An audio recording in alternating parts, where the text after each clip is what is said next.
आज का प्रातः क्लास है 14 सितंबर 1967 का।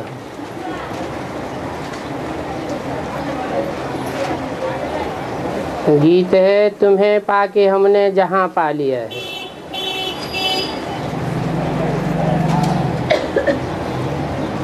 ऐसा कौन है जिसे पाने से सारा जहान पाया जाता है।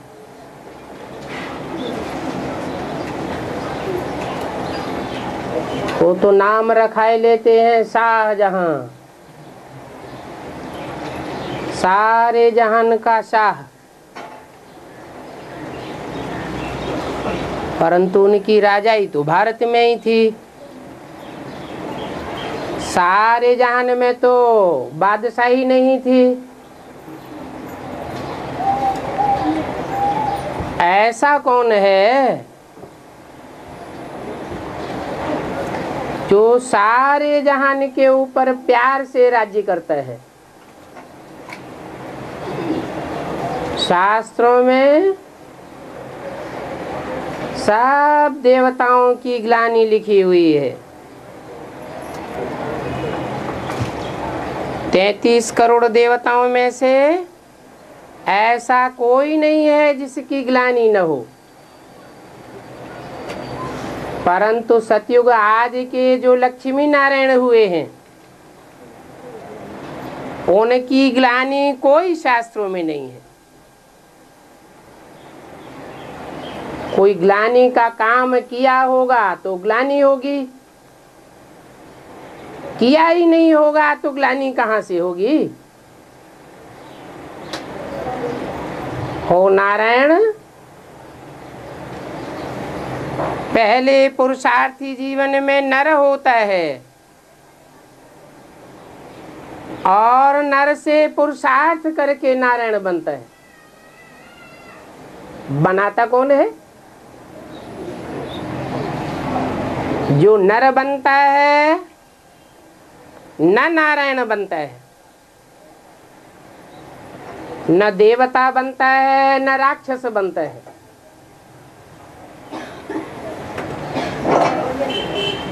वो सिर्फ आत्मा है, बिंदु है। उसकी आत्मा का ही नाम बिंदु है। बिंदु का बड़ा आकार शिवलिंग बनाया जाता है।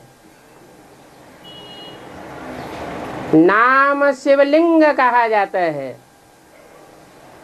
शिव अर्थात कल्याणकारी।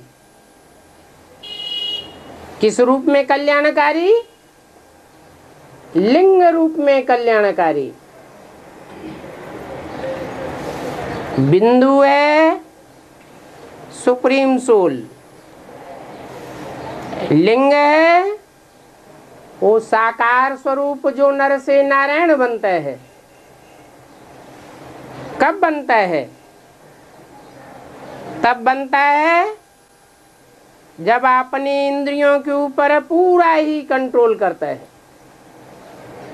इसलिए संसार में कहावत है इंद्रिय जीते जगत जीत।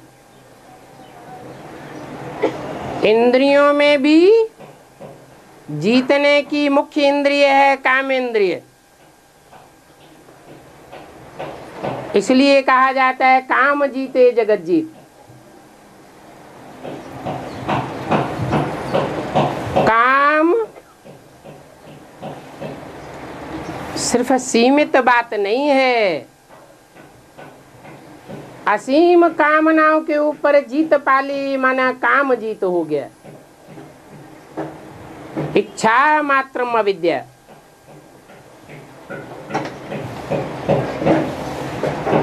ऐसी इच्छा मात्रम अविद्या इस संसार में तो कोई की हो न सके। संसार से परे जो रहने वाला है, ब्रह्मलोक का वासी है, वो ही इच्छाओं से सदा काल परे रहता है। जिसको कहते हैं निरंजन निराकार परम ब्रह्म। ओ निराकार ज्योति बिंदु न स्वर्ग लेता है न नरक में जाता है, वो तो इस संसार में आता है सिर्फ आत्माएं जो बंधन में बंधी हुई हैं, देह के बंधन में बंध करके पाप पुण्य में बंध जाती है, उन आत्माओं को छुड़ाने के लिए आता है। सब बंधन में हो जाते हैं, एक भी मनुष्य आत्मा इस सृष्टि पर ऐसी नहीं रहती जो बंधन मुक्त हो जाए, तब आता है। कौन सा युग होता है जहां आत्माएं देह के बंधन में, विकारों के बंधन में, दुखों के बंधन में पूरी रीति बंध जाती है। सत्य युग तो होता ही सत्य का युग है। सत्य एक परमात्मा को कहा जाता है, कहते भी हैं गॉड इज ट्रुथ, सत्यम शिवम सुंदरम। भगवान का पहला नाम गुण के आधार पर है सत्य। वो एक ही सत्य है इस दुनिया में जो सत्य आकर के पार्ट बजाता है और प्रैक्टिकल में पार्ट बजाता है। जो पार्ट बजाता है उसकी कथा गाई जाती है भारतवर्ष में घर घर में, सत्यनारायण की कथा। एक ही सत्यनारायण की कथा है, सत्य लक्ष्मी की भी कथा नहीं है। इसका मतलब 100% सत्य का पाठ सिर्फ एक ने बजाया है, जिसमें वो निराकार निरंजन प्रवेश करता है। जैसे गीता में लिखा है प्रवेष्टुम, मैं प्रवेश करने योग्य हूं। वो भूत प्रेत योनियां होती हैं, वो भी प्रवेश करती हैं, सब में प्रवेश नहीं करती। जैसी जैसी भूत प्रेत की पावरफुल आत्मा होगी और जिस कैटेगरी की होगी उसी में प्रवेश करेगी। ऐसे ही जो भी धर्म स्थापन करने वाले धर्म पिताएं हैं, पावरफुल आत्माएं हैं, इब्राहिम, बुद्ध, क्राइस्ट, गुरु नानक, वो भी आकर के सृष्टि में कोई न कोई में प्रवेश करते हैं, जरूर कोई पावरफुल में प्रवेश करते हैं। वो धर्म पिताएं तो सीमा में रहने वाला धर्म स्थापन करते हैं। कोई धर्म की आयु 500 वर्ष, कोई धर्म की आयु 1400 वर्ष। मोहम्मद 1400 वर्ष पूर्व आए, मुस्लिम धर्म स्थापन किया। क्राइस्ट 2000 साल पहले आए, क्रिश्चियन धर्म स्थापन किया। महात्मा बुद्ध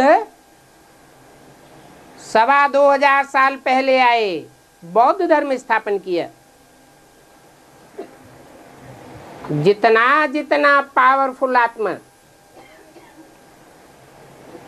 उतनी पहले इस सृष्टि पर आई है, परंतु परमपिता परमात्मा बाप इस सृष्टि पर कब आता है ये कोई को पता नहीं। शास्त्रों में लिख दिया है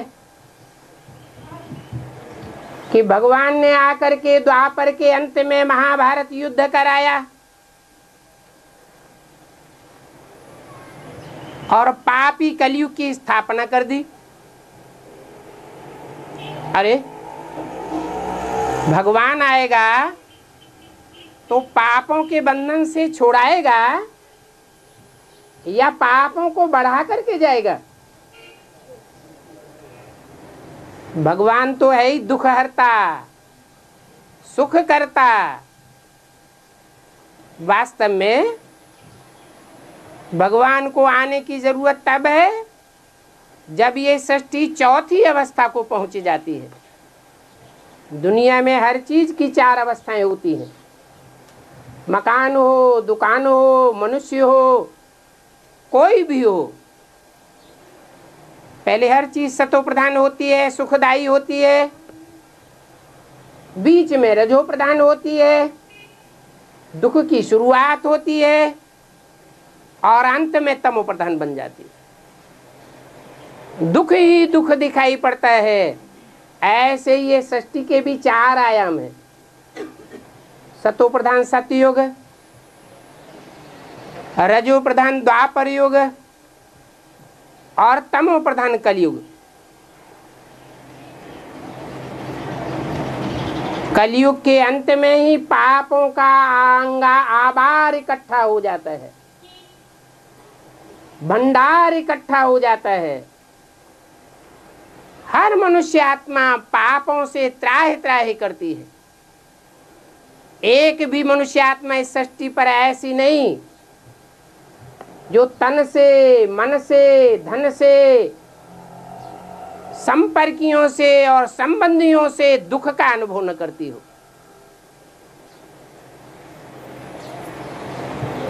ऐसी मान्यता होने लगती है समाज में कि ये दुनिया ऐसी ही चली आई है। दुखमयी और सुखमयी सृष्टि सदाकाल से चली आई है। लेकिन नहीं, दिन होता है तो रात भी होती है। घोर सोजरा होता है दोपहर में तो रात्रि के 12 बजे घोर अंधकार भी होता है। एक जैसा समय कभी नहीं चलता। तो सतयुग में 16 कला संपूर्ण शास्त्रों में गाया हुआ है। देवताएं 16 कला संपूर्ण हुआ करते थे। सुख ही सुख था, दुख का नाम निशान नहीं था। अब जब ऐसा पुरुष मिल जाए इस संसार में जो सुख की सृष्टि का शहंशाह हो, दुख का नाम निशान न हो, तो क्यों नहीं कहेंगे कि हमको सारे जहान का सुख मिल गया। वो नारायण जो सतयुग में राज्य करते थे, उनका नाम नारायण है। नार अर्थात जल, ज्ञान जल, अयन अर्थात घर, अर्थात ज्ञान ही जिनका घर है।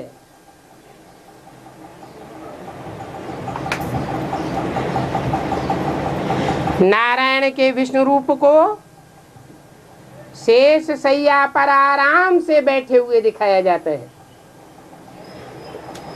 नहीं तो सांपों के ऊपर कोई बैठ नहीं सकता, टच भी नहीं कर सकता,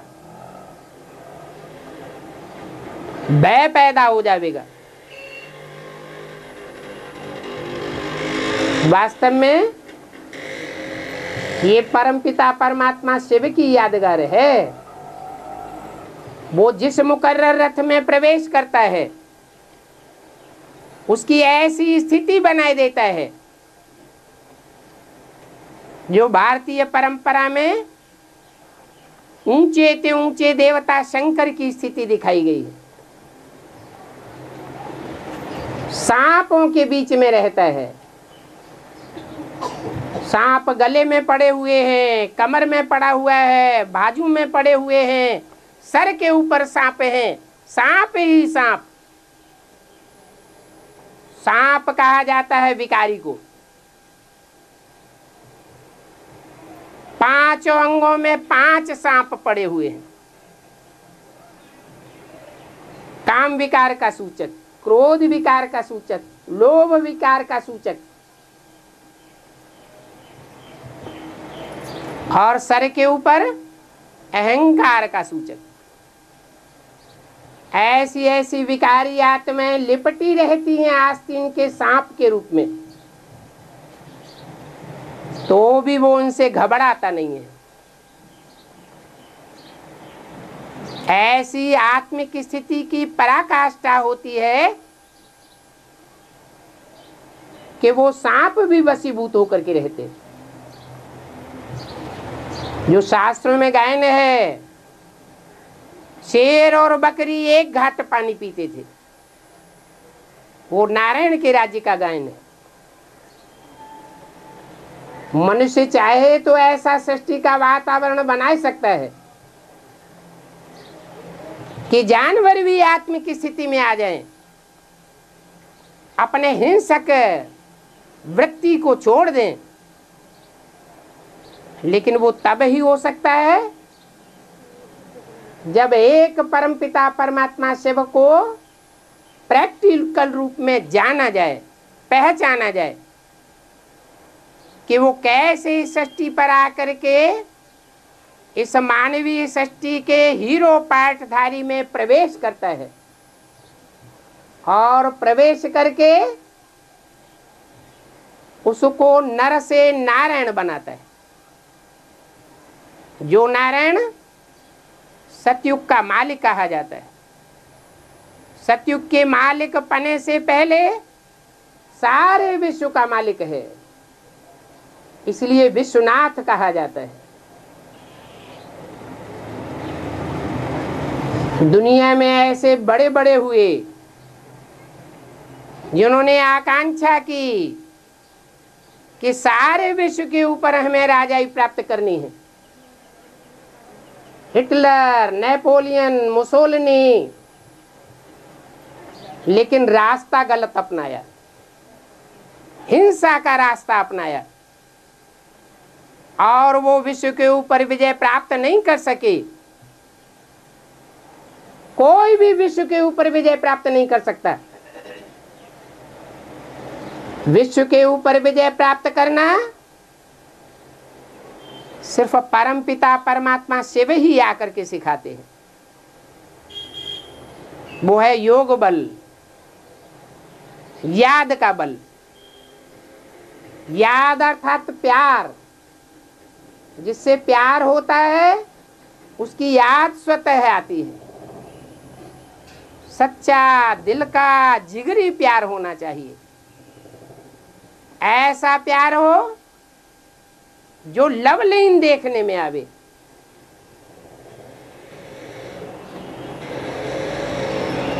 शंकर का चित्र को ध्यान से देखा जाए, किसकी याद में बैठा हुआ है? कोई की याद में तो बैठा हुआ है ना। स्थिति दिखाती है। वो शंकर जो देवों का देव महादेव कहा जाता है, वो अपने पुरुषार्थी जीवन के चित्र को चित्रित करता है। उस चित्र में लवलीन स्टेज दिखाई गई है। किसके लव में लीन है? ऐसे के लव में लीन है जो अकर्ता है, अभोक्ता है, निरंजन है, अर्थात पापों की कालिमा से बहुत दूर है, परे है। ऐसे कर्म करता है कि जिन कर्मों का पाप और पुण्य भी उसके ऊपर नहीं लगता। कर्म अकर्म हो जाते हैं और विकर्म भस्म हो जाते हैं। उसकी याद में रहने मात्र से पाप कर्म भस्म हो जाते हैं। असोचता है, उसको कुछ भी सोचने करने की भी दरकार नहीं है। वो है परम ब्रह्म शिव, जिसके लिए कहते हैं गुरुर्ब्रह्मा गुरुर्विष्णु गुरुर्देवो महेश्वर गुरु साक्षात परम ब्रह्म तस्मै श्री गुरुवे नमः। ऊंचे से ऊंची हस्ती है, लेकिन वो ज्योति बिंदु जब तक साकार में शरीर में प्रवेश न करे तब तक इस संसार में उसकी प्रत्यक्षता नहीं होती। चित्र नहीं बनाए जा सकते। जो भी चित्र बने हुए हैं, चाहे अजंता एलोरा एलिफेंटा की गुफाओं में बने हुए हों, चाहे शास्त्रों में बने हुए हों, वो चित्र चरित्र की यादगार है। देवताओं ने भी चरित्र बनाए हैं और भगवान के भी चरित्र बनाए हुए हैं, गाए हुए हैं। चरित्र चित्र का चित्रण करता है। भगवान का चरित्र सिर्फ हिंदुओं में ही नहीं गाया जाता है। भगवान को सब धर्मों के लोग मानते हैं और भगवान के साथ साथ भगवान के कार्य में, नई सृष्टि की रचना में जिन विशेष आत्माओं ने विशेष सहयोग दिया है, उन आत्माओं को भी स्मरण करते हैं। सिर्फ एक धर्म की बात नहीं, हर धर्म में स्मरण करते हैं। माला के रूप में माला है संगठन की यादगार। जो श्रेष्ठ संगठन परमात्मा बाप शिव ने आकर के बनाया था,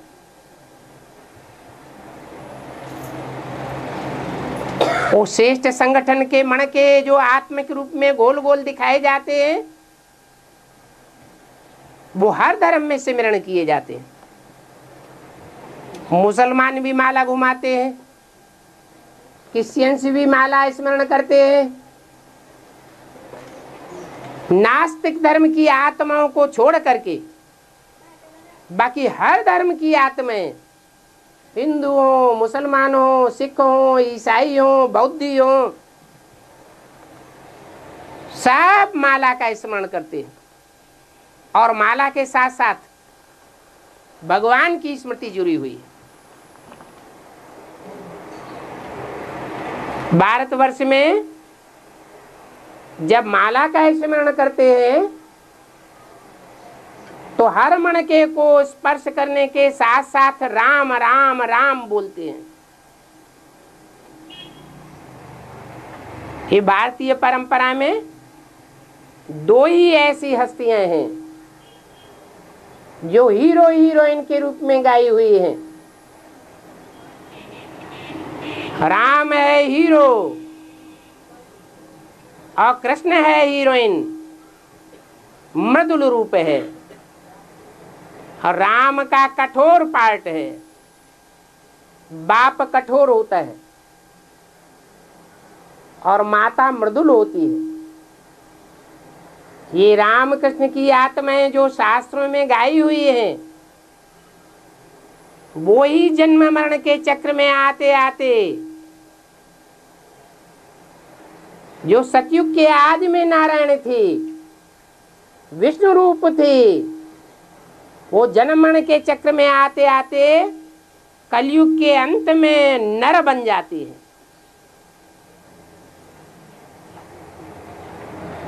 नर नारायण बनता है। कौन बनाता है? कोई तो बनाता होगा। गीता में गायन है मनुष्य को देवता बनाने का।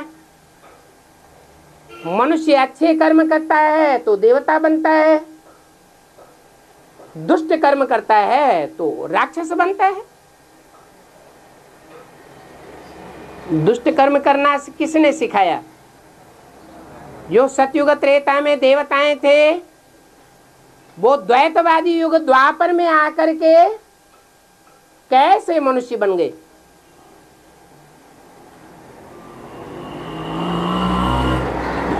मननात् मनुष्य कहा जाता है।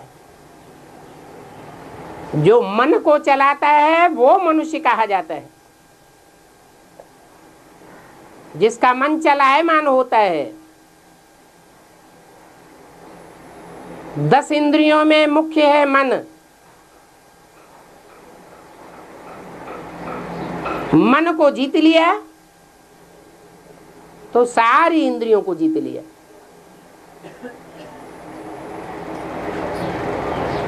मनुष्य इंद्रियों को कंट्रोल कर नहीं सकता, इसलिए गीता में दिखाया हुआ है कि इंद्रियों रूपी घोड़ों को भगवान ने आकर के कंट्रोल किया। नर अर्जुन का रथ था, वो रथ एक प्रतीक है। शास्त्रों में लिखा हुआ भी है, शरीरम रथम विद्धे इंद्रियाणि हयान्याहु। शरीर को रथ समझ और इंद्रियों को घोड़ा कहा जाता है। तो कोई स्थूल रथ आकर के भगवान ने नहीं संभाला था, कोई स्थूल घोड़ों को कंट्रोल नहीं किया था। भगवान ने तो नर अर्जुन के बुद्धि रूपी लगाम अपने हाथ में ली थी। गीता की श्रीमत दी थी, श्रेष्ठ मत। इस दुनिया में सबकी मत मारी हुई है, इसलिए सब दुखी होते हैं। कहा भी जाता है, जहां सुमति तहां संपत्ति नाना, जहां कुमति वहां विपत्ति निधाना। सुंदरमति कौन देगा? सुंदरमति, मति माने बुद्धि, वो ही दे सकता है जो बुद्धिमानों की बुद्धि हो, जिसका मन चलायमान न हो, सदैव अमन हो, वो ही संसार में अमन चैन स्थापन कर सकता है, शांति और सुख की दुनिया बना सकता है। वो है परमपिता परमात्मा शिव। ज्योति बिंदु, निरंजन निराकार कहा जाता है। निराकार इसलिए कि वो इतना सूक्ष्म ज्योति बिंदु है जो इन आंखों से नहीं दिखाई देता। जैसे हमारी आत्मा शरीर से जब निकल जाती है तो आंखों से नहीं दिखाई देती है, आंखें बटन हो जाती हैं। आत्मा जब थी शरीर में तो आंखें बटन नहीं दिखाई देती थी, आंखों में चैतन्यता दिखाई देती थी, रोशनी दिखाई देती थी। वो रोशनी, वो ज्योति बिंदु शरीर में से निकल जाता है तो कहा जाता है मृत चूला। तो जैसे हमारी आत्मा ज्योति बिंदु है, निराकार है, देखने में नहीं आती, ऐसे ही बिंदु बिंदु आत्माओं का बाप परमपिता परमात्मा भी निरंजन निराकार है। हमारी आत्माओं को अंजन लगता है, कालिमा लगती है, कुकर्म करते हैं तो अंजन लगता है, सुकर्म करते हैं तो सुकर्म हमको अगले जन्म में सुख का फल देते। लेकिन वो परमपिता परमात्मा जब इस सृष्टि पर आता है तो इस मनुष्य सृष्टि के हीरो पाटधारी राम, जो कलयुग के अंत में नारायण कहो, शंकर कहो, प्रजापति कहो, इन नाम रूपों से शास्त्रों में गाया हुआ है। सारी मनुष्य सृष्टि का पिता, सारी मनुष्य सृष्टि का पति, जिसको कहते हैं पतियों का पति, बापों का बाप, उसको जन्म देने वाला कोई नहीं, मानते भी हैं। कि शंकर को जन्म देने वाला पिता कोई नहीं बता सकता। वो जगत पिता है। जगतम पितरम वंदे पार्वती परमेश्वरो। जगत का पिता, सारी मनुष्य सृष्टि का पिता। परंतु वो पहचान में कैसे आता है? तब पहचान में आता है जब सुप्रीम सोल उसमें प्रवेश करता है। प्रवेश करके गीता के शब्दों में बताता है कि हे अर्जुन, पुरुषार्थ का अर्जन करने वाले अर्जुन, तू अपने जन्मों को नहीं जानता, मैं तेरे को बताता हूं। कलयुग के अंत में आकर के सब मनुष्य आत्माएं जर्जरीभूत हो जाती है। मुसलमान लोग तो कहते हैं कब्र दाखिल हो गया। अब वास्तव में आत्मा तो अजर अमर अविनाशी है। कब्र दाखिल होना या मिट्टी में मिल जाना ये कोई बात ही नहीं है। शरीर मिट्टी में मिल जाता है, पांच तत्व में मिल जाते हैं, लेकिन आत्मा तो अजर अमर अविनाशी है। अजर अमर अविनाशी आत्माओं का बाप परम पिता परमात्मा भी अजर अमर अविनाशी है, परंतु वो तुरीय है। किन अर्थों में? हम आत्माएं जन्म मरण के चक्र में आती हैं, दुख और सुख भोगती हैं, और वो परम पिता परमात्मा से अभोगता है। न सुख भोगता है और न दुख भोगता है। सिर्फ कलयुग के अंत में आकर के वो प्रवेश होकर के कल्प का अंत करता है, दुख की सृष्टि का अंत कर देता है। इसलिए उसका नाम है कल्पांतकारी। सारे कल्प का अंत करता है और नए कल्प की शुरुआत करता है। नए कल्प की शुरुआत सुख की शुरुआत करता है। आत्माएं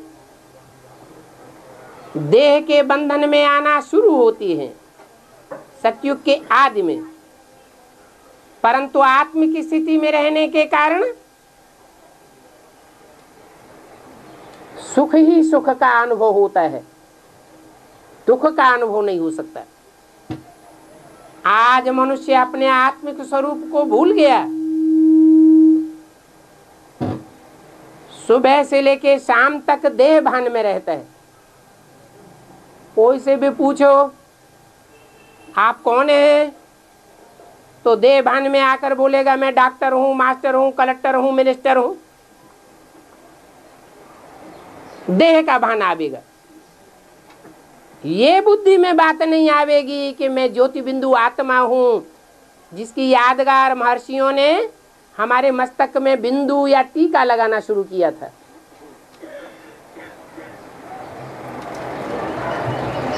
मस्तक में मैं आत्मा विराजमान हूं, किसी को पता ही नहीं है। बल गीता में लिखा हुआ है ब्रवोर मध्य प्राणमावेश सम्यक। जब मनुष्य प्राण छोड़े, शरीर छोड़े, तो भ्रकुटी के मध्य में आत्मा का ध्यान करे। आत्मा का स्वरूप का वर्णन बताया, अणुअणीयान सम्मनुस्मरेत है। आत्मा अणु से भी अनुरूप है, ज्योतिर्मय है। फिर शास्त्रों में लिख दिया आत्मा अंगुष्ठाकार है। अंगुष्ठाकार आत्मा का स्वरूप शालिग्राम के रूप में दिखाई दिया। शालिग्राम में बंधन भी दिखाया जाता है।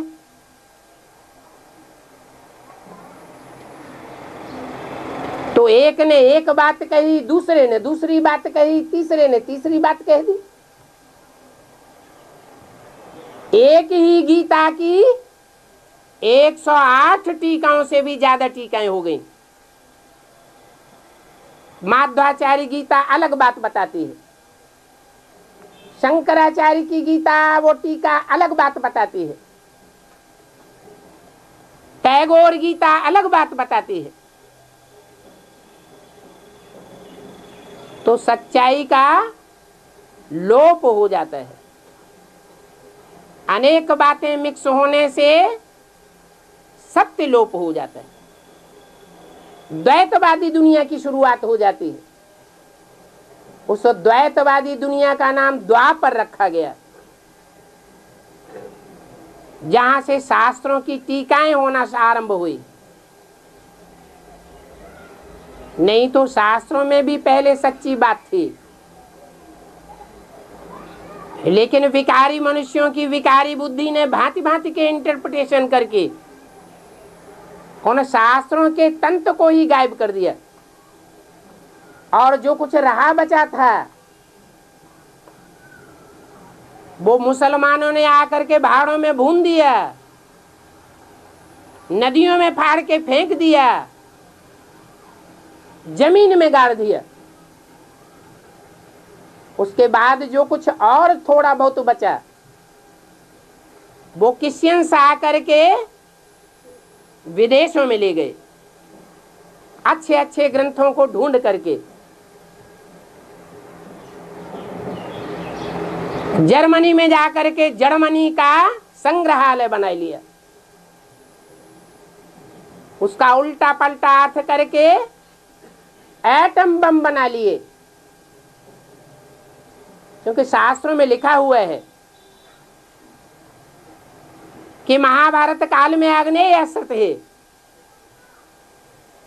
यादवों के पेट से मूसल निकले, उन मूसलों से वो आपस में युद्ध करके उन्होंने सारे संसार को नष्ट कर दिया, खुद के वंश को ही खत्म कर दिया।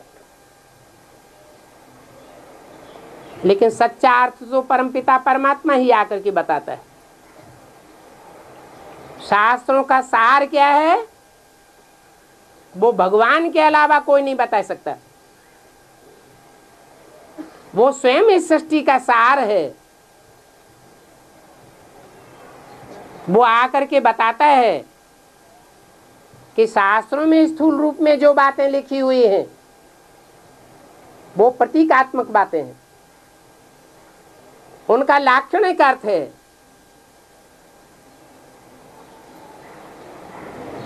पेट में से मूसल नहीं निकलते, ये बुद्ध रूपी पेट है जिसमें से मिसाइल से निकलते हैं। ये रूस और अमेरिका रूपी यादव हैं जो बड़े बड़े धनाढ्य होते थे, बहुत शराबी होते थे और बड़े मगरूर होते थे। उनके बुद्ध रूपी पेट से ये मिसाइल से निकले हैं। जब क्रोध में आवेंगे तो सारी दुनिया को चपेट में ले लेंगे।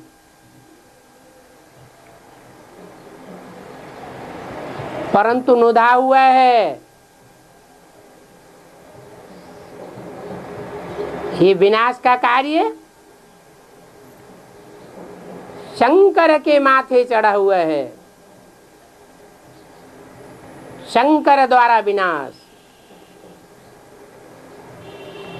शंकर के नाम के पहले हर हर बम बम जोड़ा जाता है।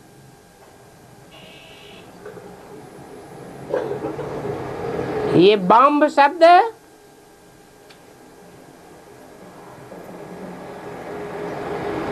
शंकर जिन्हें यादवों का हेड कहा जाए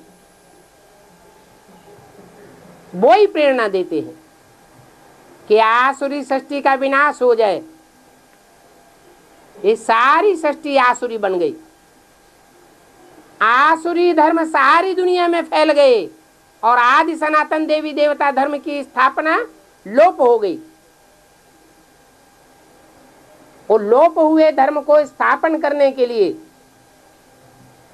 ये आसुरी सृष्टि का विनाश जरूरी है, क्योंकि देव आत्माएं बहुत थोड़ी होती हैं। और असुरों की संख्या बहुत ज्यादा होती है।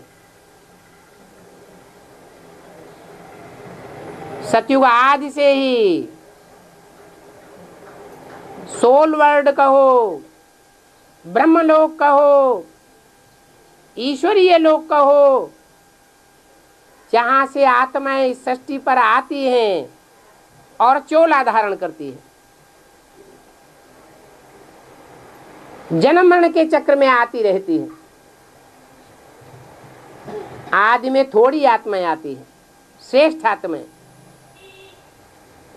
मध्य में उनकी संख्या बढ़ती जाती है और कलयुग के अंत में ढेर की ढेर आत्माएं उतरती हैं, नीची कोटि की आत्माएं, और उनके संग के रंग में सतयुग आदि से उतरी हुई 16 कला संपूर्ण आत्माएं वो रंगती चली जाती। जैसे सोने में अलाय पड़ता है, चांदी का अलाय डाला जाता है, तांबे का अलाय डाला जाता है, लोहे का अलाय डाला जाता है, तो उसकी क्वालिटी घटती जाती है। ऐसे ही उन भारतवासी देवताओं की क्वालिटी घटती जाती है। वो दूसरों के संग के रंग में आते आते कन्वर्ट होते जाते हैं। आज से 2500 साल पहले इब्राहिम आए, ढेर के ढेर भारतवासियों को कन्वर्ट करके अरब देश ले गए।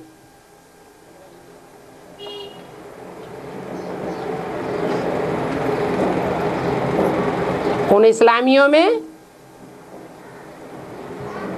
उनका आदि का इतिहास ढूंढा जाए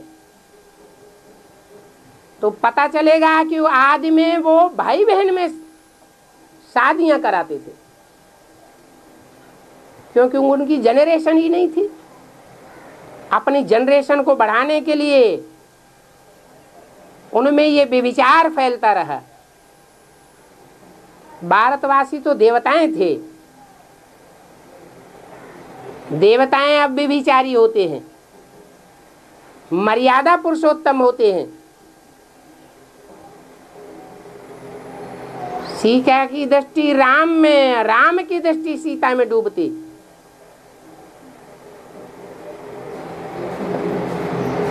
तो व्यभिचार का नाम निशान नहीं था। जब से ये द्वैतवादी धर्म आए 2500 वर्ष के अंदर, इन्होंने आकर के व्यभिचार फैलाया और उस व्यभिचार की चपेट में सारे ही देवताएं आ गए।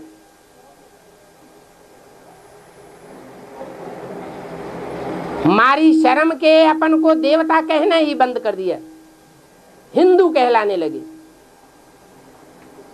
अरे हिंदू कोई हिंदुस्तान के नाम पर धर्म का नाम पड़ता है क्या? धर्म का नाम तो धर्म पिता के नाम पर पड़ता है। क्राइस्ट के द्वारा क्रिश्चियन धर्म, बुद्ध के द्वारा बौद्ध धर्म, मोहम्मद के द्वारा मुस्लिम धर्म। धर्म पिता के नाम पर होता है धर्म का नाम। हिंदू तो अपने धर्म पिता का नाम ही भूल गए, कन्वर्ट होकर के अपने को हिंदू कह दिया। वास्तव में हिंदू का अर्थ होता है हिंग माने हिंसा, दू माने दुईते। जो हिंसा को दूर करने वाले हैं उनको कहा जाता है हिंदू।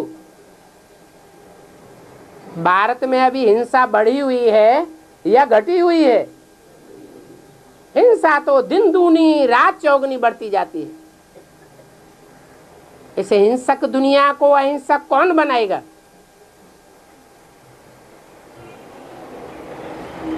महात्मा बुद्ध आए, अहिंसा का नारा दिया,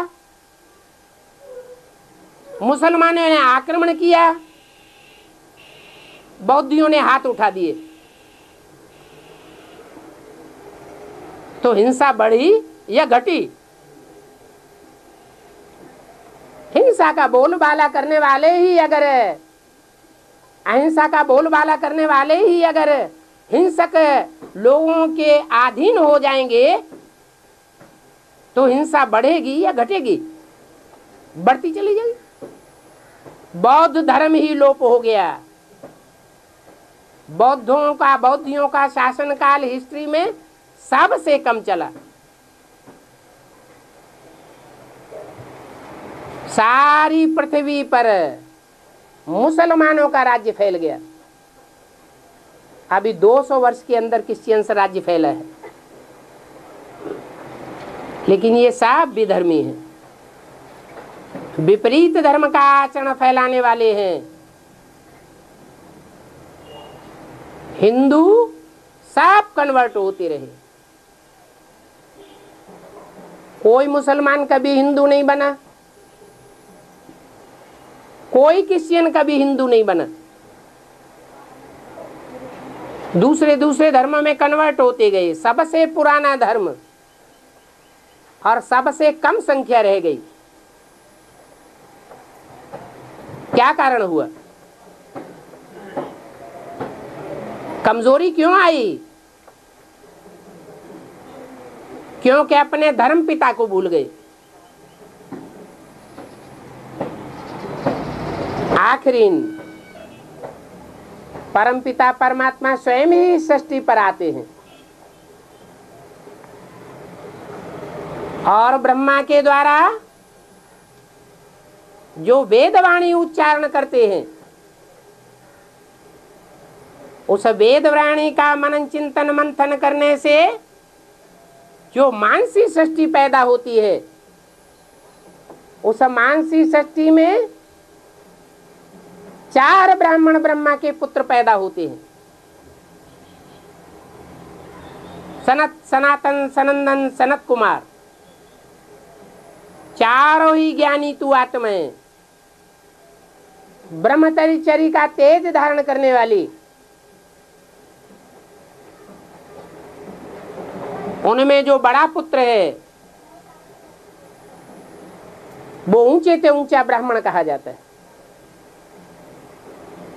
लेकिन ये मानसी सृष्टि है, दैहिक सृष्टि नहीं है। इसलिए मानसी सृष्टि का सबसे बड़ा पुत्र सनत कुमार नाम से विख्यात हुआ। वो योगियों का ईश्वर है, योगीश्वर कहा जाता है। वो योगीश्वर कोई दूसरा नहीं है, स्वयं परमपिता परमात्मा शिव का साकार रूप शंकर है, जिसे भारतीय परंपरा में शिव शंकर मिला के एक कर दिया गया है। वो शंकर याद की ऐसी तीखी स्टेज में रहता है, पहुंचता है, ऐसी याद में, भगवान की याद में लीन होता है कि शिव और शंकर को कोई अलग अलग कर ही नहीं सकता। जो शिव है वही शंकर देखने में आता है, जो शंकर है वही शिव देखने में आता है। नहीं तो शंकर याद में बैठा हुआ है, अपने से ऊंचे की ही याद की जाती है। किसकी याद में बैठा है?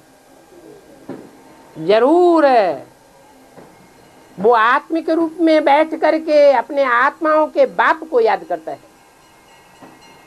आत्माएं बिंदु बिंदु, तो आत्माओं का बाप भी ज्योति बिंदु। हाथी का बाप कैसा होगा? हाथी जैसा होगा, दौड़ लील वाला होगा। सांप का बाप कैसा होगा? सांप जैसा लंबा लंबा होगा। तो बिंदु बिंदु आत्माओं का बाप कैसा होगा? जरूर ज्योति बिंदु होगा। बिंदु बिंदु आत्माएं अविनाशी, तो आत्माओं का बाप भी अविनाशी। वो आत्माओं का बाप जो मनुष्य सृष्टि का बाप है, जैसे योगीश्वर सनत कुमार कहो या शंकर कहो या जगत पिता कहो, उसमें प्रवेश करता है और प्रवेश करके सृष्टि के आदि मध्य अंत का ज्ञान सुनाता है। उस आदि मध्य अंत के ज्ञान को जो सुनते हैं, जीवन में धारण करते हैं, वो दूसरे धर्मों के चुंगल से छूट जाते हैं। दूसरे धर्मों का जो प्रभाव भारत में फैल जाता है, वो प्रभाव से मुक्त हो जाते हैं। क्योंकि प्रभावित को प्रजा कहा जाता है। बुद्ध आए, महात्मा बुद्ध के प्रभाव से जो भारतवासी प्रभावित हो गए वो बौद्धियों की प्रजा बन गए। क्राइस्ट आए, क्रिश्चियंस के प्रभाव से जो भारतवासी प्रभावित हो गए वो क्रिश्चियंस बन गए, अर्थात क्राइस्ट की प्रजा बन गए। अभी भगवान आया हुआ है, भगवान गुप्त रूप में आता है। भगवान के उस गुप्त रूप को जो पहचानते हैं उन्हें पांडव कहा जाता है। वो भगवान पंडा है। पांडव पंडे के पुत्र हैं। जैसे ब्रह्मा की औलाद ब्राह्मण, शिव की औलाद शैव, विष्णु की औलाद वैष्णव, ऐसे ही पंडा की औलाद पांडव। शास्त्रों में लिख दिया है पांडव पांडु पुत्र थे। पांडु कहो, पंडा कहो, बात एक ही है। पंडे का काम होता है रास्ता बताना, तीर्थ पर ले जाना। तीर्थ का अर्थ ही है, तीर माना किनारा, स्थान माना थ। तीर और थ दो शब्दों को मिलाने से बनता है तीर्थ, माने एक किनारे लगाने वाला। जैसे कोई मझधार में पड़ा हो, ये संसार सागर है, विषय सागर। इस विषय सागर में सब डूब रहे हैं, उतर आ रहे हैं। इस कीचड़ की दुनिया से सब कोई निजात पाना चाहता है। तो इस विषय सागर से पार उतारने के लिए वो पंडा बाप आया हुआ है। जो उसे पहचानते हैं वो पांडव कहे जाते हैं। पांडव गुप्त होकर के घूमते थे और पंडा बाप भी गुप्त होता है। बाप भी गुप्त, बाप के बच्चे भी गुप्त, उनका पुरुषार्थ भी गुप्त, दान मान पद सर्विस आदि सब गुप्त। ऐसा गुप्त पुरुषार्थ करने वाले श्रेष्ठ ब्राह्मण जो भी तन मन धन समय संपर्क और संबंधियों को ईश्वरीय सेवा में लगाते हैं वो सब गुप्त होता है। इसलिए कहते हैं गुप्त दान महाकल्याण। जितना जितना गुप्त रखेंगे उतनी उसकी जास्ती ताकत होगी। तुलसीदास ने भी लिख दिया रामायण में, योग जुगुत तप मंत्र प्रभाव फले जबे जब करिय दुराऊ। जितना गुप्त रखेंगे उतना पावरफुल बनेगा। तो गुप्त वेश में भगवान आकर के गुप्त रूप में नई सत्युग की दुनिया स्थापन कर रहा है। सबकी बुद्धि में नहीं आवेगा। वो नई दुनिया बनाने वाला, सुख का सागर, सुख की दुनिया बनाने वाला जब इस सृष्टि पर आता है तो बच्चे अनुभव करते हैं। क्या अनुभव करते हैं? तुम्हें पाके हमने जहां पा लिया है। जहान में क्या पाना है? सुख पाना है या दुख पाना है? इसे जहान में सुख ही सुख पाना है, दुख कोई नहीं पाना चाहता। तो भगवान आकर के सुख की सृष्टि रच करके जाता है, उसे कहते हैं सुखधाम। सतयुग की सृष्टि है सुखधाम और उसके मुकाबले कलयुग की सृष्टि है दुखधाम। दुखधाम बनाते हैं मनुष्य गुरु, चाहे कोई भी हो, इब्राहिम हो, बुद्ध हो, क्राइस्ट हो, गुरु हो, कोई भी, नानक हो, साहब ने दुख की सृष्टि रची। उनके आने के बाद दुनिया नीचे गिरी है या ऊपर उठी है? हिस्ट्री क्या कहती है? दुनिया नीचे गिरती गई। इसने प्यार, सौहार्द, सहन शक्ति, सामना करने की शक्ति, सहयोग देने की शक्ति, ये सारी शक्तियां मनुष्यों की कम होती गई। देवताओं में ये सारी शक्तियां मौजूद थी। अभी भगवान फिर आया हुआ है, सारी शक्तियां बुद्धि योग की पावर से हमको फिर से दे रहा है। सिर्फ कहते हैं कि मुझे निरंजन निराकार अभोक्ता अकर्ता, निरंजन को याद करेंगे तो निरंजन बनेंगे, अभोक्ता को याद करेंगे तो अभोक्ता बनेंगे। एक बार ऐसी स्टेज पर पहुंच जाओ, फिर बल सतयुग त्रेता द्वापर कलयुग, चारों युगों में आत्मा नीचे उतरती रहे।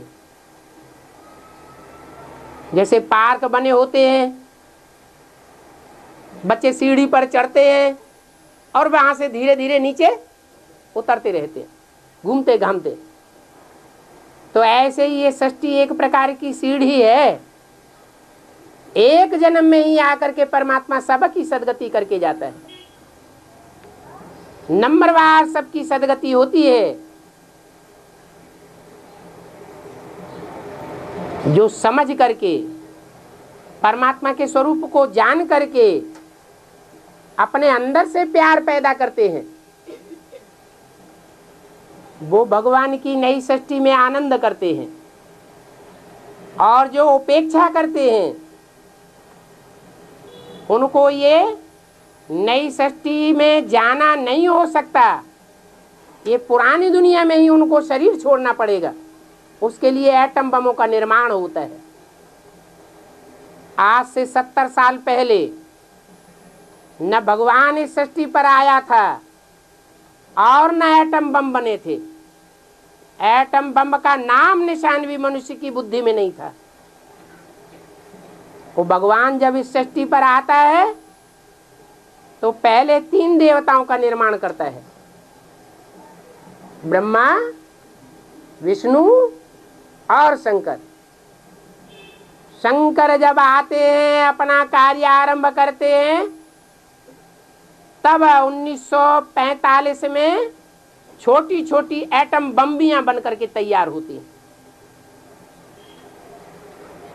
हिरोशिमा नागासाकी पर उनका प्रयोग हो गया भरपूर। अभी तो इस सृष्टि पर कितने देश हैं जहां हजारों हजार वाट के एटम बम बने पड़े हैं, हाइड्रोजन बम बने पड़े हैं, कीटाणु बम बने पड़े हैं, लेकिन बैलेंस बना हुआ है। अभी विस्फोट नहीं हो सकता जब तक परमात्मा का कार्य संपन्न नहीं होता। निर्माण पूरा होगा तब डिस्ट्रक्शन होगा।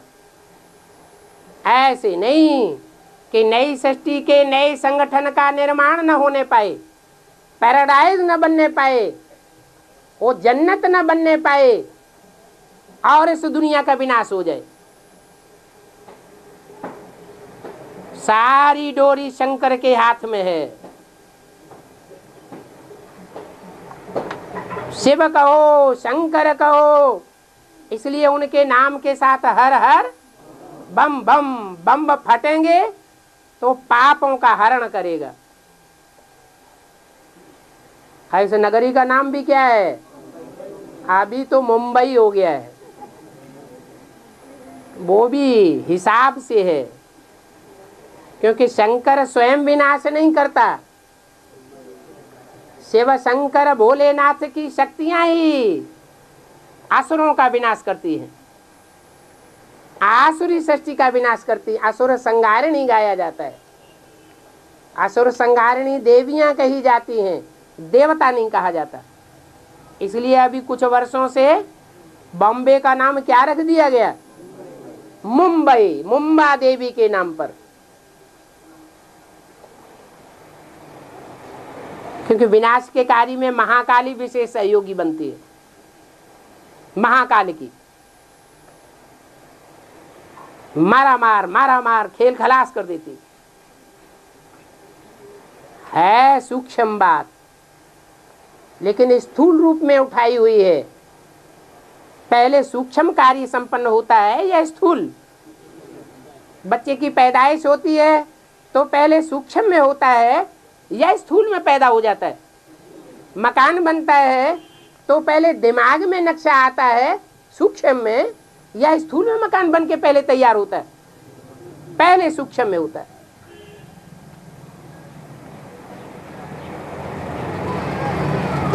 तो ये ज्ञान के बड़े बड़े एटम बम तैयार हो रहे हैं। ऐसे ऐसे एटम बम तैयार हो रहे हैं जिनसे दुनिया में फैला हुआ असत्य नष्ट हो जाएगा। सबसे बड़ा असत्य है भगवान सर्वव्यापी है।